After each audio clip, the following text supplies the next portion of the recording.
this is lecture 6, and it's on sex differences in personality.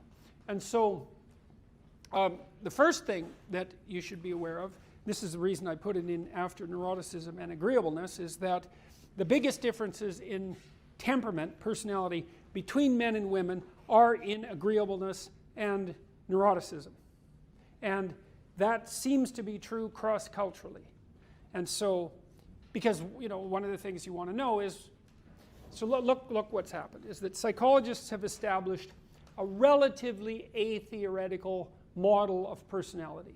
And I don't believe that there was any bias built into it, or at least that the bias was minimized by the method, because the method was ask people as many questions as you possibly can and use statistical methods by multiple teams to sort out the relationships between the answers. And you know, I thought the Big Five was a pretty ugly theory when I first came across it. It wasn't one that I warmed up to quickly. I would say it probably took between 5 and 10 years before I was convinced by the brute power of the analysis that it had to be taken seriously. And as that happened, because the theory was first laid out only linguistically and statistically, there was no neuropsychology, there was no neurobiology, there was no real theory, there was no developmental theory, it was just lexical description.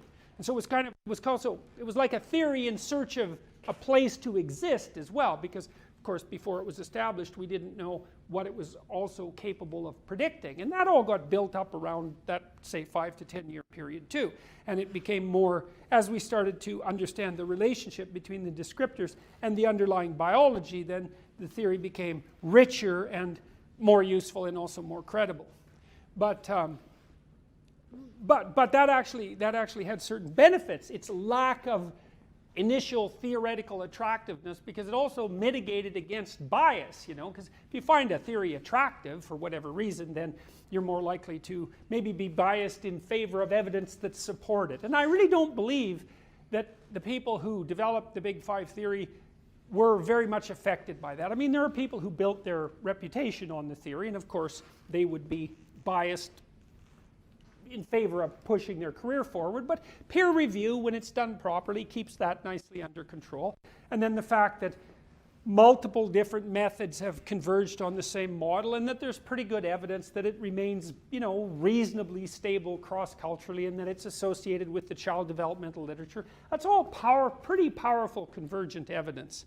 And so, well, once you have the theory laid out, you can start to use it to ask and answer interesting questions like, well, are there differences between men and women? That'd be the first pretty simple question.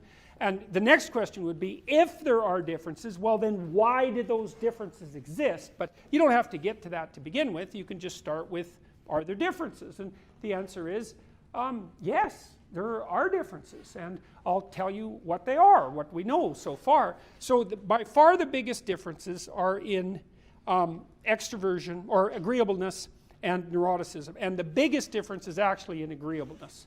And so the difference is roughly this.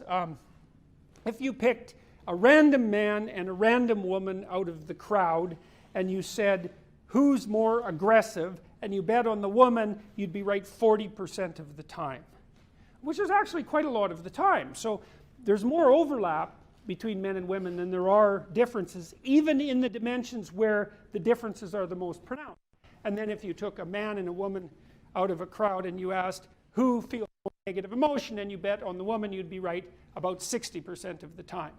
And so that's not exactly right, but it's close enough. You get a flavor for it with that degree of estimation. And so the first thing you note, and this is the first thing to note from the comparisons of men and women, is that men and women are more alike than they are different, especially at each trait level.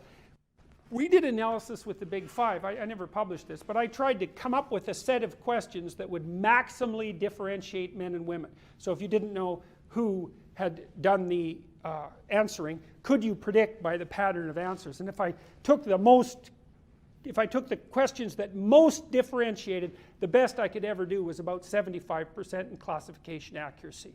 And that's probably a bit of an overestimation, because the statistical technique I used was predicated on the fact that we already knew which men and which women had answered these questions, and so capitalized to some degree on chance. So my guess is that if you used personality testing and it was optimal, you could probably get about 70% accuracy in classification, maybe 65%, something like that. And you know, that's not bad, but it's not enough to think of men and women as fundamentally different.